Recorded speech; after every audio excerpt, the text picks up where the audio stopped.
네, 반갑습니다. 이제 오늘 육주단경 91쪽 제일 아랫단입니다. 그렇다고 만약 이제 무념행에 대해서 지난번에 설명을 하고 있었어요. 무념행에 대해서 생각 없음. 그렇다고 만약 어떤 것도 생각하지 않고 생각을 끊어 없애려고 애쓴다면 이는 도리어 법에 결박되는 것이니 이를 이름하여 변견이라고 합니다.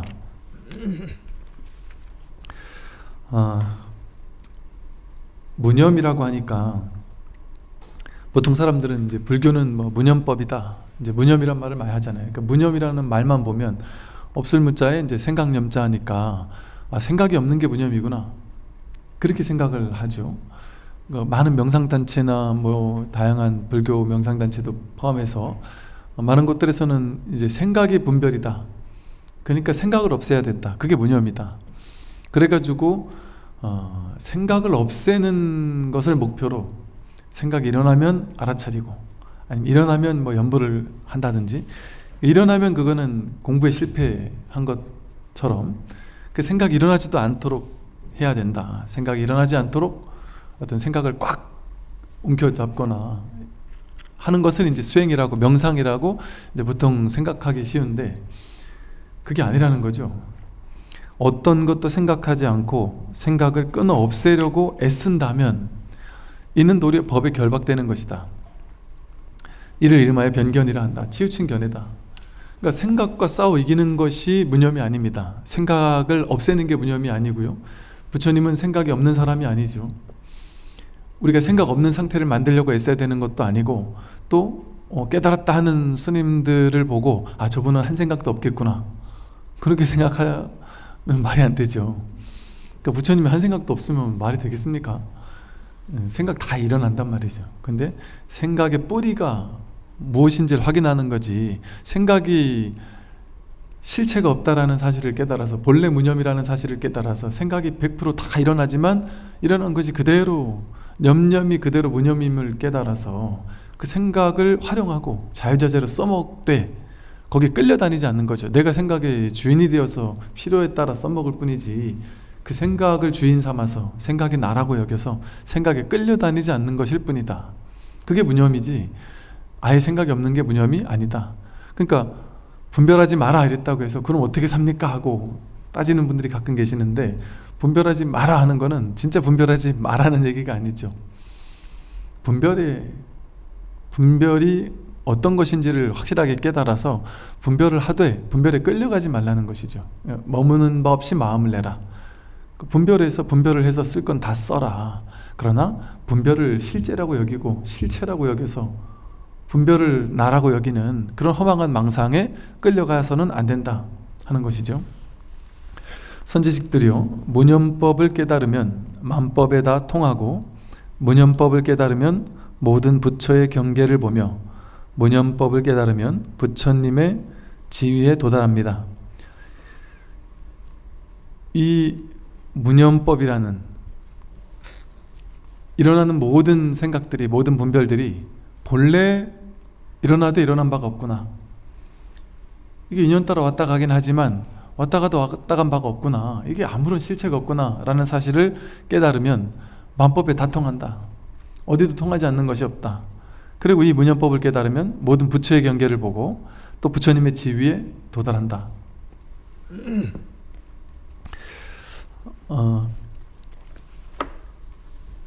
생각을 일으켜서 문제를 만들어냅니다. 사람들은, 우리 모두는 본래 아무 문제가 없어요. 이 세상에는 본래 아무 문제가 없는데 내가 생각을 일으켜서 문제를 만들어내고, 또 생각을 일으켜서 그 문제를 실체화하고 덩치를 키우고 거기 막 갇혀서 한동안 막 스트레스를 받아 합니다.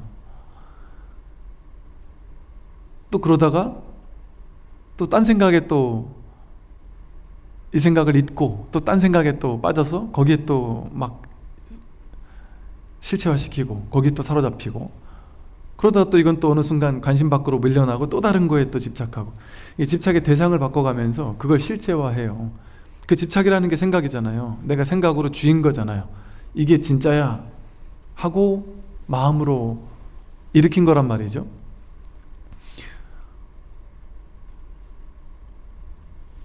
예를 들어 이게 뭐 참 모든 게 다 이렇다 보니까 뭘로 비유를 들기가 참 애매해요. 전부 다 그러고 있으니까 우리가 모든 것에 대해서 내가 중요하다고 여기는 거. 예를 들어 어떤 사람이 이 살아가는 어떤 단계 시절마다 자기가 집착하는 게 다르잖아요.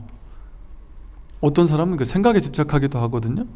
갑자기 어떤 사람은요 그 특정 연예인에 막 꽂혀가지고 막 쫓아다니기도 해요. 그죠? 막 팬클럽 가입하고 막 쫓아다니고 막 좋아 죽을 것 같고, 내가 그 사람을 가서 응원해 주지 않으면 그 사람 힘이 나지 않을 거야 하면서 막 쫓아가면서 응원을 하기도 해요. 그거를 과도하게 믿다 보면 이 자기 생각을 믿어가지고 내가 가지 않으면 저 사람 힘이 나지 않을 거야 이렇게 망상을 부릴 수도 있겠죠. 예를 들면 그렇게 막 그 연예인에게 꽂혀 있다가 어느 날 또 이제 그 연예인의 관심이 시들어져요. 그래서 안 쫓아다닙니다. 그러다가 또 이제 나이가 약간 어느 정도 들다가 어떤 사람은 갑자기 또 어떤 정치에 갑자기 꽂혀요. 그래서 특정 정치인을 막 거의 뭐 교주화 시켜가면서 그 정치인에 대해서 막 찾아보고 하면서 그 정치인에 꽂혀가지고 막 그냥 한동안 그런 사람도 있어요. 그러다 또 그게 또 이제 시들해질 수도 있겠죠. 그러다 갑자기 어느 날 갑자기 남들이 하고 있는 백을 보고는 너무 갖고 싶어요. 여자분들은 백, 남자는 뭐 자동차 뭐 하나가 너무 갖고 싶어서 거기에 막 그냥 계속 갖고 싶은 마음을 막 너무 내기도 한단 말이죠. 또 어떤 사람은 예를 들면 뭐 최신 무슨 스마트폰이니 뭐 이런 거에 또 관심을 갖는 사람이 있을 수 있잖아요. 그럼 뭐 갑자기 내가 뭐 무슨 아이패드니 갤럭시 탭이니 뭐 이런 거에 갑자기 꽂혔다. 그럼 뭐 한동안 사고 싶어 미치다가 큰맘 먹고 큰 돈을 질러서 샀단 말이죠. 그 사고 나서 그냥 이렇게 그냥 쿡 처박아 놓는 경우도 많죠. 또 예를 들어 뭐 이런 식으로 우리는 인생의 시기마다 자기가 한 생각 딱 일으킨단 말이에요. 한 생각 마음 일으킨 걸 가지고 어디엔가 사로잡혀요. 어딘가 구속된단 말이죠. 그런데 이렇게 연예인에게 탁 빠졌다가 팬클럽 다니면서 막 이러다가 거기 딱 관심이 시큰둥해져서 이제 관심이 떨어지고 나서 가만히 되돌아보면 그 한 생각이었죠. 그게 내가 그 연예인한테 뭐 관심을 갖든 안 갖든 그 연예인한테 뭔 상관이 있겠어요. 뭐 관심 가져서 내가 막 매진해도 그만이고 안 해도 그만이고 아무 일이 없는데 내가 그냥 한 생각 일으켜서 쫓아다니다가 내가 또 한 생각이 그냥 그게 아니구나 싶어서 그냥 탁 내려놓은 거잖아요. 그러니까 아무 일 없는 가운데 그냥 내가 한 생각 일으켜서 거기 꽂힌 거잖아요. 그냥 내가 한 생각을 일으킨 거죠. 그리고 그 생각을 옳다고 여긴 거죠. 그러니까 내가 거기 구속당했죠. 거기 막 쫓아다니고 내가 좋아하는 연예인이 딴 연예인보다 좀 괜찮지 못한 대우를 받으면 막 분노하고 그 분노가 진짜인 줄 알고 막 가서 싸우고 이러는 사람도 있단 말이죠. 그게 실제냔 말이에요. 내 인생에서 그냥 한 생각 일어난 걸 내가 잠깐 그 시기에 그걸 믿은 것 뿐이지, 그 시기에 그것을 취했던 것일 뿐이지. 제가 옛날에 모 정치인에게 완전히 꽂혀가지고 뭐라 그러지, 우리가 빠라를 막 엄청나게 꽂혀서 막 거기 열광을 하면서 막 그냥 그분의 말 한마디에 막 눈물을 흘리면서 감동을 하면서 막 이렇게 야, 좀 저 정도까지 해야 되나 할 정도 완전 꽂혀있던 사람이 있었어요. 근데 한 1-20년 만에 다시 만났는데 완전히 바뀌어버렸어요. 정치 성향 자체가 완전히 바뀌어버렸어요. 그래서 그들이 나를 배신했다. 뭐 진보 진영에 있다가 갑자기 이 사람이 한 20년 만에 봤더니 한 진보 보수가 돼버린 거죠. 그 왜 그러냐 했더니 그들이 나를 배신했다. 그들이 뭐 네가 여기 너라는 존재를 그들은 아무도 모를 텐데 걔네가 너를 배신할 이유가 뭐가 있냐. 자기 혼자서 한 생각 일으켜서 거기 집착하고 이렇게 해야 된다 저렇게 해야 된다 생각하고 그걸 믿고 그걸 우상화하다가 그걸 또 아니다라고 여기고 자기가 한 생각 이렇게 해서 다 만들어낸 거잖아요. 근데 지금 제가 비유를 든 이 정도만 그런 게 아니라 모두가 이렇습니다. 모두가 한 생각 일으켜서 만들어낸 거예요. 내가 지금 과거의 삶을 잘 살았다 못 살았다 하는 거, 그거 다 자기가 한 생각 일으켜서 그런 과거가 있다라고 착각하는 거예요. 그거 생각을 기반하지 않고 과거가 있습니까? 생각이나 기억을, 분별을 기반하지 않고 그런 과거가 있느냐? 실제 그 과거를 여기 가져올 수 있느냐? 진짜는 생생히 살아있는, 진짜 살아있는 그 삶 자체, 그거는 지금 눈앞밖에 없지 않아요? 근데 우리는 이렇게 살아있는 지금 눈앞에 진짜 삶이 이렇게 나를 살게 만들어주고 있는데, 이 눈앞을 살지 못하고 죽어있는 과거 기억, 이미 지나가 버린 허상, 거기 빠져서 그거를 쥐고 있단 말이에요. 그 생각을. 제가 어제 이르법회 때도 얘기를 했지만 매 순간이 새롭죠. 매 순간 지금밖에 없죠. 지금 눈앞이 목전이에요. 근데 우리는 지금 눈앞을 항상 과거의 기억으로, 과거의 수많은 경험들을, 이렇게 내가 강렬했던 경험들을 이렇게 상으로 사진 찍듯이 찍어 놓은 다음에 그걸 내가 의식으로 취해서, 업식이라고 하죠. 업이라는 경험, 행동에서 만들어진 어떤 의식들, 그런 것 쌓여있는, 그게 업식이 쌓여있는 걸 이제 오치온이 쌓여있다 이렇게 표현을 하죠. 그 쌓여있는 그것을 진짜라고 여겨서 그 허망한 상을 가지고 현재를 재해석해요.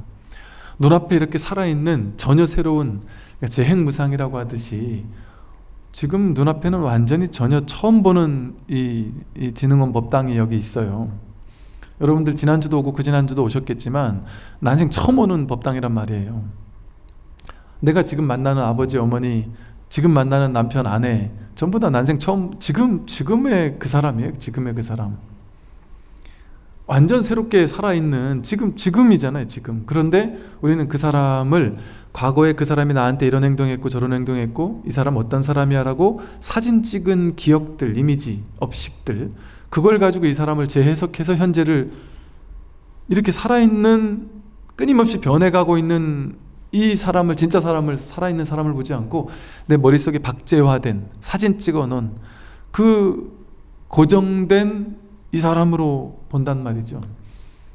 그러니까 이 사람이 말 한마디를 하는데 그걸 있는 그대로 듣지 않고 과거의 기억으로 재해석해서 그 말을 받아들인단 말이죠. 이런 방식으로 날마다 매 순간 전혀 새로운 아침 해가 뜨고 있고, 봄이면 난생 처음 보는 봄꽃이 피어나고 있고, 여름도 처음 맞는 여름이 아니고, 틱냐탄 스님은 이런 것을 항상 첫사랑이다 이런 식으로 얘기를 했나? 하여간 모든 사랑은 다 첫사랑이다 이제 이런 식으로 표현을 했어요. 첫사랑밖에 없어요. 처음 하는 사랑밖에 없어요. 사랑을 해도 처음 보는 것밖에 없고, 지금 눈앞에서 지금 그것이 과거와 지금과 아무리 똑같은 것 같아도 이걸 과거의 개념을 가지고 지금을 바라보면 이거는 진짜를 보는 게 아니잖아요. 내 생각을 보는 거지. 박제된 생각을 보는 거잖아요. 그는 생생하게 지금 살아있는 이 현실과 마주하는 것이 아니고, 있는 그대로를 있는 그대로 보는 게 아니고, 지금으로서, 지금 여기로서 그것을 온전히 정견해서 보는 것이 아니라 자기 생각을 가지고, 판단 분별을 가지고 지금을 왜곡해서 보는 거죠. 그건 전부 다 왜곡된 허망한 세상인 거죠. 그게 바로 이것을 깨닫는 것이 무념입니다. 무념. 한 생각, 내가 딱 고정짓게 만들어 놓은 그 생각을 믿어가지고 그것을 필터로서 걸러가지고 현재를 왜곡해서 재해석하는 거, 자기식대로 재해석하는 거, 그러니까 모든 사람이 다 그렇게 하잖아요. 그러니까 저마다 자기 머릿속에 업식을 가지고, 필터를 가지고, 상을 가지고 재해석된 자기만의 세계를 자기 혼자 거기서 사는 거예요. 그러니까 대한민국이, 똑같은 대한민국은 어디에도 없어요. 다 자기 마음속의 대한민국, 자기 마음속의 세상, 자기 마음속의 자신의 인생, 자기 마음속의 스님, 그런 것들을 자기가 저마다 만들어 놓고 그것을 믿는 거죠. 그것을 자기 생각 속에. 그렇게 한 생각 사로잡히게 되면 우리는 그 생각이 허망하다는 사실을 모르니까, 그게 본래 무념이라는 사실을 모르니까 그게 실제라고 생각하고 그걸 가지고 현실을 이렇게 재해석해서 자기가 만들어 놓은 왜곡된 현실을 사는 거예요. 그러니까 괴롭다 하는 것도 실제 괴로운 게 아니라 내가 괴롭다고 생각한, 내가 괴롭다고 재해석한 괴로움이에요. 본래 괴로움은 없습니다. 그냥 깨어있는 생생함, 눈앞에 이 생생한 이거밖에 없어요. 그런데 우리는 이것을 끊임없이 자기 생각으로 해석해서 나는 지금 최악이다, 지금 힘들다, 지금 괴롭다, 저 사람이 나한테 어떤 말을 해서 난 괴롭다, 이런 일이 이렇게 벌어져야 되는데 저렇게 벌어져서 괴롭다, 내가 뜻하는 바대로 되지 않아서 괴롭다, 그런 식으로 자기만의 생각으로 자신의 삶을 왜곡해서 재해석하고 있단 말이에요. 그 세상에는, 삶에는 뜻이 없어요. 뜻이, 의미가 없어요. 그냥 이럴 뿐이에요. 좋다 나쁘다는 자기 생각에서 나오지 세상은 좋은 것도 없고 나쁜 것도 없어요. 죽고 사는 거는 좋거나 나쁜 일이 아니에요. 너무나도 자연스러운 진리죠. 이렇게 생겨난 모든 건 사라지잖아요. 이 소리도 생겨났다가 사라지듯이 생겨난 모든 것은 사라지는 게 자연스러운 거거든요. 태어난 사람은 죽는 게 자연스러운 거예요. 근데 죽는 것을 가지고 비참하다, 괴롭다, 암담하다 이렇게 생각하는 건 누구예요? 자기 생각이 이렇게 하는 것이지. 태풍이 불어서 짐승들이 죽었다, 사람들이 죽었다, 그 태풍이 죄인입니까? 죄가 있습니까? 그냥 죽을만 하니까 죽는 거예요.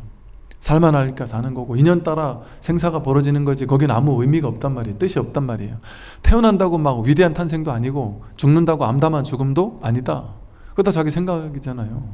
본래 생사가 없어요. 그거 다 자기 생각으로 만들어 놓은 허망한 그 자기 생각 속의 세상, 그것을 진짜라고 믿고 있으니까 그 허망한 괴로움에 사로잡혀서 내가 괴로운 중생이 돼버리는 거예요. 그러니까 이 무념법을 깨달으면 마음법이 다 통하죠. 통하지 않는 게 없어요. 마음법이 다 그냥 그 이 하나뿐이니까. 무념법을 깨달으면 모든 부처의 경계를 보죠. 무념법을 깨달으면 모든 부처의 지위에 도달한다.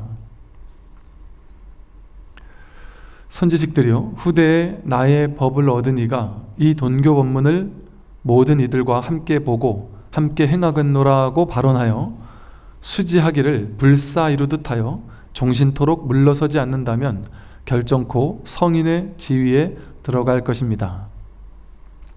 후대에 이제 나의 법을 얻은 이가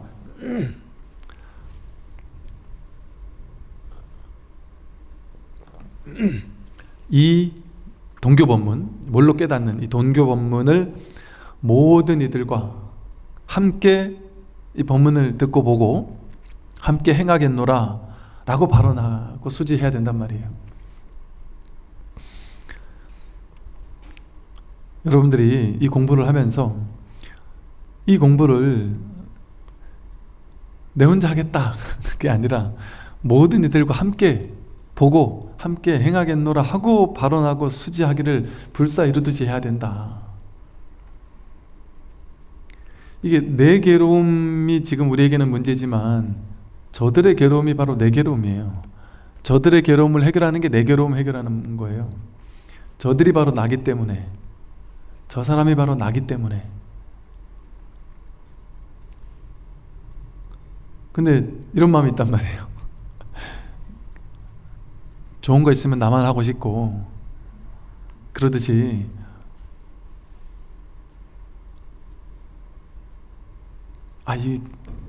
나부터 공부해야지, 나부터 깨닫고 나서 저 사람 알려줘야지, 저 사람한테 알려줬다가 나보다 먼저 깨닫는 거 아니야? 이거 내 비밀로 해야지, 이런 생각하는 사람들이 있다는 거죠. 이 스님의 말씀처럼 이 돈교법문을 모든 이들과 함께 보고 함께 행하겠노라 하고 그게 바로 상구보리 하와증생이잖아요. 상구보리가 곧 하와증생이고 하와중생이 곧 상구보리고, 내가 상대를 깨어나게 할 때 내가 깨어나는 거예요. 그와 내가 둘이 아니기 때문에. 그래서 이렇게 발언하여 수지하기를 불사하듯이, 불사는 거룩한 부처님의 일을 얘기해요. 절 짓는 것만이 불사가 아니고 내가 부처 되는 거, 법문 듣는 거, 이게 다 불사거든요. 마음 공부하는 것, 부처님 일을 이루는 것, 절에 보시해서 절 짓는다고 하면은 돈 내는 거, 그것도 불사죠. 그것도 훌륭한 불사인데 그것만이 불사는 아니다. 내가 이 법을 전하고 내가 이 법을 스스로 공부해서 깨닫고 이러는 거 하나하나가 전부 다 불사를, 부처님 일을 하는 것이다. 거룩한 부처님 일을 하는 거죠. 우리가 분별을 쫓아가면 그거는 자기 개인의 일을 하는 것이고, 분별을 내려놓고 이 무념처에 이르기 위해서 무념법을 닦고 무념행을 실천하는 것, 그게 거룩한 부처님의 일을 하는 거예요. 불사를 이루는 것이다. 그래서 이렇게 일체 중생이 함께 보고 함께 듣고 행하겠노라라고 발언하여서 수지하기를 불사를 이루듯이 하여 종신토록, 몸이 끊어질 때까지, 죽을 때까지, 언제까지고 물러서지 않는다면 결정코 성인의 지위에 들어갈 것입니다.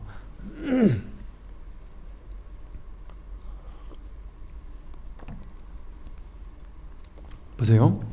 결정코 성인의 지위에 들어갈 것입니다. 이렇게 단정적으로 말씀을 하셨잖아요.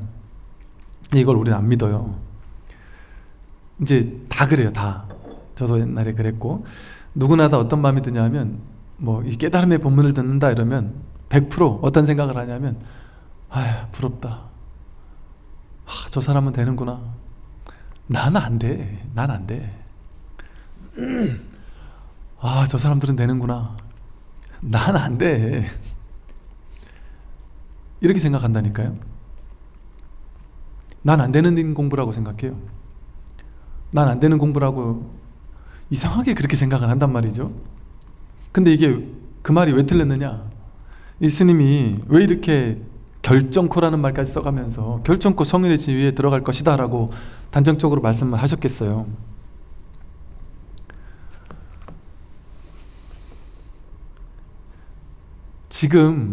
사실은 지금 깨닫지 않아도 100% 부처란 말이에요. 지금 여러분들이 깨닫지 않아도 지금 완벽하게 100% 부처란 말이에요. 이 깨닫고 나면, 야, 내가 위대한 부처가 됐구나, 내가 깨달음을 얻었구나 하고 중생들을 보면서 참 측은한 마음을 내면서, 야, 저 어리석은 중생들 아직 저렇게 괴롭게 저러고 있구나. 나는 벌써 깨달았는데, 나는 벌써 이 자리에 왔는데 저 어리석은 중생들 저러고 있구나, 이렇게 측은한 마음이 드는 게 아니고, 나는 깨달아서 나만 특별한 사람이 되고 싶었는데, 깨닫고 보니 다 똑같네. 니나 나나 다 똑같네. 완벽하게 똑같구나. 이 사실이 확실해지는 건데 어떻게 공부를 많이 한 사람이 자기 아상을 일으킬 수 있겠어요. 나는 잘났다? 나는 우월하다? 자꾸 신비주의적인 어떤 우월적인 어떤 이런 인상을 풍기려고 하거나, 뭔가 막 스승 코스프레를 하면서 사람들을 내 밑으로 뭔가 이렇게 막 군림하게 하려거나, 심지어는 그런 얘기도 들었어요. 그 단체에서는 그 종교 성전을 지을 때 하여간 이분이 돋보이게 하기 위해서 이렇게 막 인테리어도 그렇게 만들고, 하여간 여기서부터 압도를 시켜야 된다. 그게 법이겠어요? 진짜 스님들이, 깨달았다는 스님들이 아무도 안 오는 시골 이름 없는 절에서 할머니 신도님들 몇 분 오시면 아이고 부사님 오셨어요 하고, 그냥 동네 할아버지처럼 법을 묻는 사람에게 법을 알려주지만, 법을 묻지도 않는다면 굳이 법이랄 것도 따로 없이 그냥 삶을 살아가는 그 평범한, 그게 진짜 도인이겠어요. 그렇게 깨닫고 나면 뭔가 막 위대해지고 내가 막 남들과 다르구나. 야, 저 중생들 다 내 밑에 와서 군림해야 돼. 이런 생각을 할 수가 없단 말이에요. 야, 진짜 완벽하게 전부 다 부처구나. 그게 명백하게 낱낱이 보이니까 지금 부처를 써서 이러고 있고, 부처를 써서 이렇게 듣고 있고, 부처를 써서 이렇게 걸어 들어와서 다 자리에 앉았단 말이에요. 자기가 부처가 아니면 제가 하는 말을 들을 수도 없어요. 숨을 쉴 수도 없고 이렇게 살아있을 수도 없고, 매 순간이 낱낱이 법이 아니면, 부처가 아니면 할 수가 없어요. 그러니까 자기가 100% 부처니까 자기가 되는 게 뭐가 어렵겠어요. 자기가 진짜 자기를 모르고 까먹고 나는 중생이야 하면서 분별을 주인 삼아서 없는 일을 막 꾸며내서 만들어가지고, 분별하는 건 유의조작이잖아요. 없는 일을 실제 있다라고 착각하는 거거든요. 유의조작해서 분별해서, 이런 아까 그 연예인 쫓아다니듯이 이 연예인 저 사람이 엄청난 사람인 것 같아 하면서 막 쫓아다니면서 이걸 실제화시키는 그런 일을 만들어서 쫓아다니는 게 힘들어요. 본래 그런 일이 없는 것을,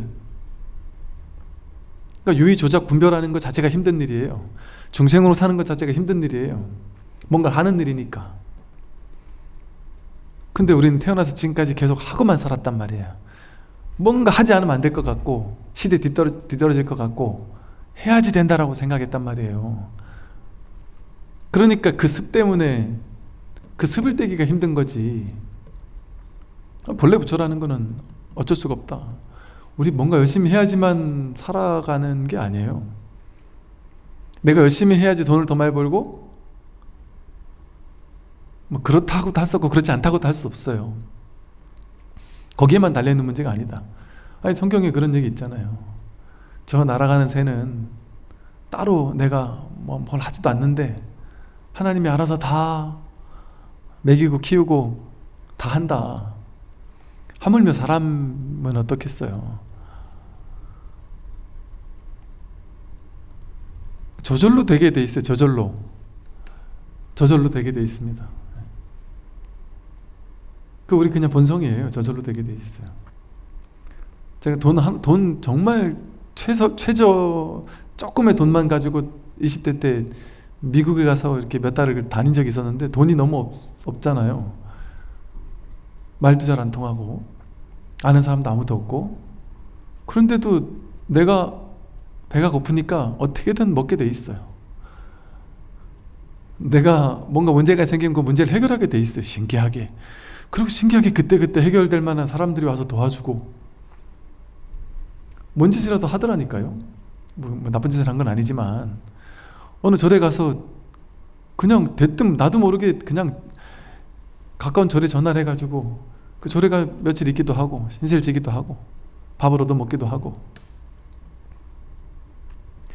제 대학 다닐 때 그 워싱턴 외곽에 있는 법주사라는 절에 그냥 공중전화 박스에 달린 한인 전화번호 보고 전화해가지고, 스님 저 한국에서 온 불교 신자인데 대학생 불교 신자인데, 저 지금 길도 잊어버리고 배도 고프고 춥고 여기는 뭐 숙소도 없는 것 같고 어떻게 될지를 모르겠습니다. 그랬더니 그 스님이 한 1시간 그 먼 거리를 쫓아오셔가지고 저를 구제해 주셨어요. 그러니까 그 절로 데려가셔서 먹을 거 먹이고 재워주시고 그렇게 잘해주시고, 그 이후로 이제 뭐 문제만 생기면 워싱턴에 있는, 뉴욕에 있는 한인 사찰들이 여러 개 있더라고요. 그런데 전전하면서 다녔고, 뉴욕에 있는 어떤 절에 갔더니 또 그 주지 스님은 숭산 스님의 사찰인 거예요. 숭산 스님 조실로 계시는 사찰인데, 숭산 스님이 가끔 한 번씩 1년에 한두 번 올까 말까래요. 그러니까 그 절은 늘 비어 있다고 하면서 그 주지 스님이, 야, 너가 오늘은 숭산 스님이다. 그러면서 그 숭산 큰 스님 숙소를 저보고 쓰라고 주시는 거예요. 그러니까 곳곳에서, 그냥 히말라야 갔을 때도 곳곳에서 사람이든 비존재든 다양한 도움들을 준단 말이죠. 내가 돈이 하나도 없어도 저절로 살게 돼 있어요. 그래서 야, 이게 내가 어디 가도 살겠구나. 정말 그 생각이 들더라고요. 아프리카에 뚝 떨거나도 살겠구나. 특정한 사람, 특정한 뭐 이런 게 돕는 게 아닌 거예요. 야, 이게 법이 나를 보호하고 있구나. 뭐 그 당시 그런 망상을 했어요. 야, 이건 내가 사는 게 아니고, 내가 부모님이 있어야지만 살고 돈 있어야지만 살고 말이 통해야지만 살고, 그게 아니라 아, 나는 법 속에 살고 있구나. 늘 법이 나를 늘 법 속에밖에 있을 수 없어요. 우리는 법이 나를 보호하고 있는 거예요. 법이 나를 이끌어가고 있고, 이 법 하나뿐이니까. 어릴 때 진짜 그런 느낌 없나요? 난 진짜 지금 와서 돌이켜보니까 아, 진짜 우리가 어릴 때부터 다 깨달아 있구나라는 게 맞아요. 불교 법 이런 거 아무것도 모르던 그 어린 날 종종 그런 묘한 느낌에 빠졌었던 기억이 있거든요. 나도 모르게 그냥 혼자 고요히 가만히 있으면 이 나라고 하는 어떤 무언가가 나를 이렇게 보고 있고, 어떤 이것이 나를, 이것이 그냥 이렇게 생각하고 있고, 뭔가 이 나라고 하는 무언가의 어떤 이 텅 빈 어떤 존재 같은 것들을 느끼고 있는 것 같아요. 그런데 되게 낯선 기억이 그거였어요. 이 나라는 이거 하나뿐인데 이게 어떻게 다를 수가 있지? 내가 지금 느끼고 있는 이 나라는 이것과 남들도 다 자기가 있을 거 아니야. 나가 있을 거 아니야. 근데 저들의 나와 지금 나의 나가 어떻게 다를 수가 있지? 다를 수가 없을 거라는 어떤 그 막막한 어떤 느낌 같은? 그러면 이거 하나밖에 없는데? 이렇게 정교하게 생각한 건 아니지만 뭔지 모르게 이렇게 낯선? 야, 이 하나뿐이겠구나 하는, 이거는 다를 수가 없겠구나. 근데 그때는 모르니까 나한테 지금 이것이 있는 것처럼 남들에게도 이게 각자 자기한테 따로 있나? 이 생각, 이런 느낌 비슷한? 이게 지금 제가 이렇게 말로 하니까 여러분들이 저게 뭐지? 난 저런 거 없었는데 이럴지 모르겠지만, 이게 나중에 아, 그 말이 이 말이었나 보다 하고, 정말 내가 어릴 때부터 본래 깨달아 있었구나, 이런 무언가를 나중에 가서 아, 그럴 수 있겠구나 하고 느낄 수도 있지 않을까, 이런 생각이 들어요. 그러니까 완벽하게 갖춰져 있습니다. 완벽하게. 그러니까 결정코 성인의 지혜에 들어간다. 결정코 부처가 될 수밖에 없다. 부처가 안 될 수가 없는 거죠. 이미 부처니까. 부처가 부처 안 되는 게 더 어렵겠어요? 부처 되는 게 더 어렵겠어요? 모름지기 법은 예로부터 이어져 내려와 묵묵히 전하고 맡겨지면서 전수되었을 뿐 정법을 숨기지는 않았습니다. 이 법은 2500년 전 부처님 때로부터 지금까지 이어져 내려와서 묵묵히 전하고 맡겨지면서 전수되었어요. 이 정법은 한 번도 숨겨진 적이 없다. 뭐 경전을 통해서든 스님들의 법문을 통해서든 다양한 방법으로 끊임없이 전하고 맡겨지면서 전수되었지 숨겨지지 않았다. 법은 100% 드러나 있어요. 자기 눈앞에서 완벽히 드러나 있지 숨겨진 적이 한 번도 없단 말이에요. 근데 자기가 이 법을 보지 않고 자기 생각, 분별을 보는 것이 너무 습관이 돼 있다 보니까 자기가 그냥 분별에만 집중하고 있었을 뿐이에요. 마치 우리가 서울에서 부산을 갈 때, 기차를 타고 갈 때 창밖을 보면서 서울에서 부산 가는 내내 단 한 번도 이 유리를 보려고 한 적은 한 번도 없이 내 창 바깥에 있는, 늘 유리를 봐놓고도 유리를 본다는 생각 없이 바깥에 있는 풍경만 관심 가지며 살았던 것처럼, 근데 문득 돌이키면 유리를 안 본 적이 없듯이, 이렇게 바깥을 본다라는 건 곧 유리를 본다는 것과 다르지 않아요.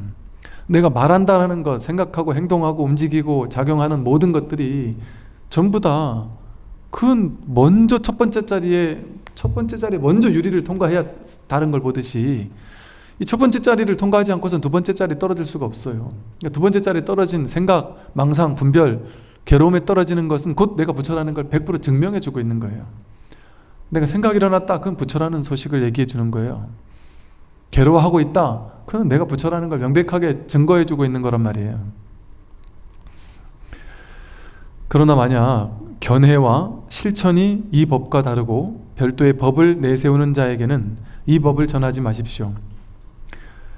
그러니까 견해가 다른 삿된 견해를 가지고 있단 말이에요. 이 견해, 이 법에 대한 안목, 견해, 불이법이라는 이 견해를 가지고 있지 않고 또 실천도 이 법과 다른, 그래서 별도의 법을 내세우는 자가 있다면, 그러니까 사이비 외도들은 보통 자기가 내세우는 게 있어요.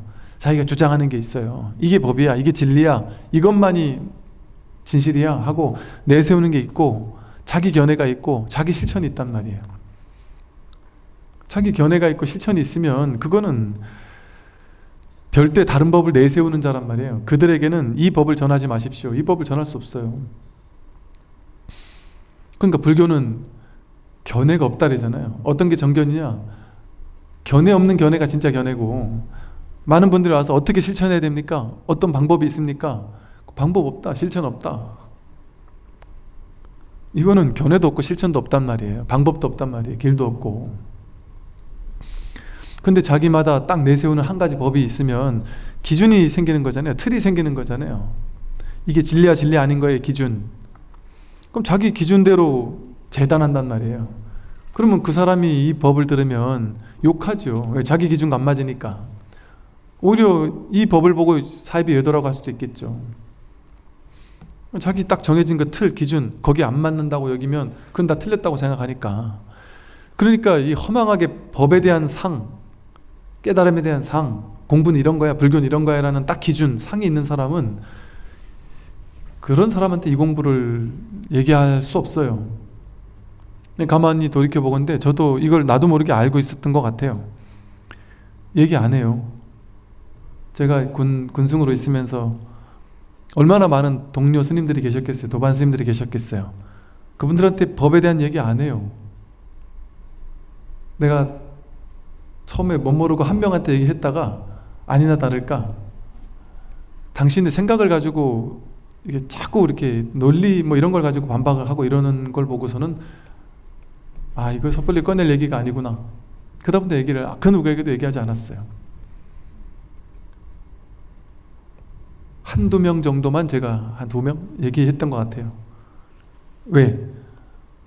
그 한두 명은 얘기해도 되겠다 하는 사람, 그런 사람한테만 얘기했지 얘기할 수가 없더라고요. 자기 공부가 있고 자기 견해가 있고 자기 공부가 딱 세워져 있는 사람에게는 이 얘기를 못해요. 욕먹어요. 그러니까 이게 스님들과는 오히려 더 대화가 안 될 수도 있단 말이죠. 다 그렇진 않지만 또 순수한 스님들도 계시죠. 내가 내세울 게 없다. 그러니까 하심하라고 하는 거예요. 스님들한테, 마음 공부하는 사람들한테는, 불교 공부하는 사람들한테는 하심이 가장 큰 덕목인 이유가 마음을 비워라, 나를 낮춰라, 나를 내세우지 마라. 내 거, 내 생각, 내 견해, 내가 아는 공부, 이걸 내세우지 말란 말이에요. 하심하라는 건 마음을 비우고 열고 있으라는 거거든요. 그래야 그 사람에게는 진리가 보이지.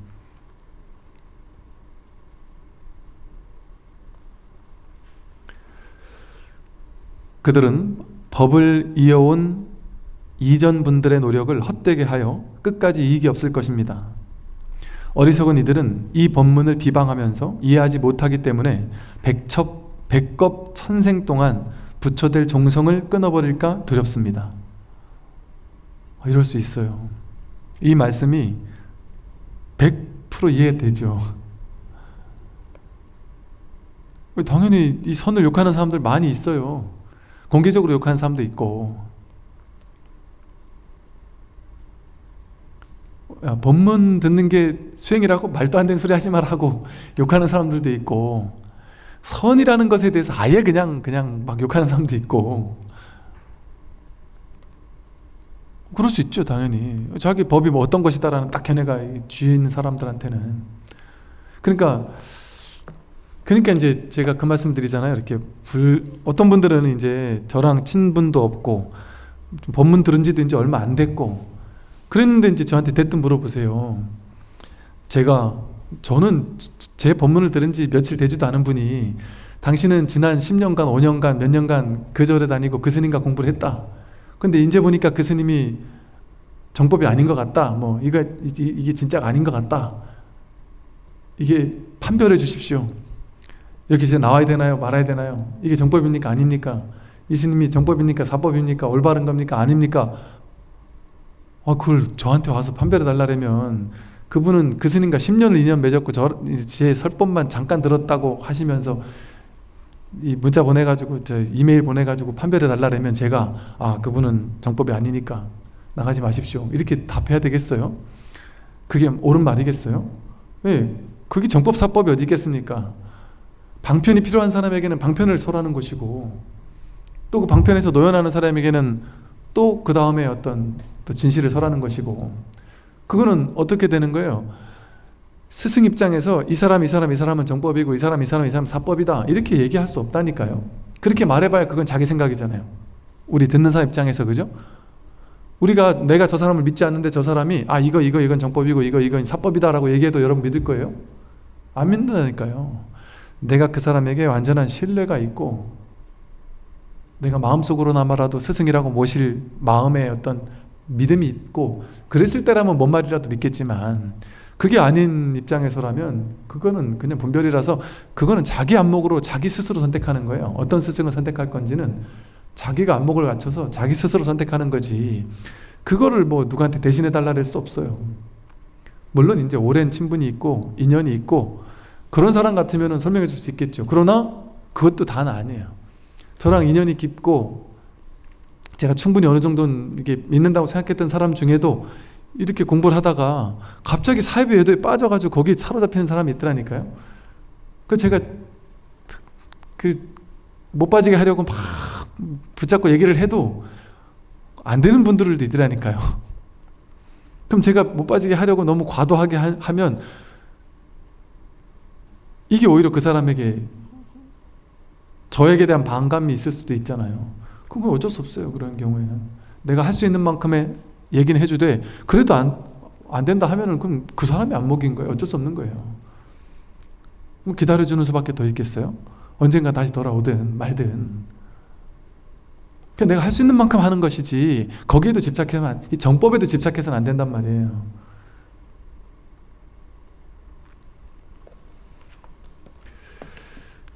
당연히 뭐 스님들은 그런 거 없어요. 그러니까 내가 하는 법문만 옳다? 그렇게 생각하는 스님들이 계실까요? 그럴 수 없어요. 어떻게 내가 하는 법문만 옳아요?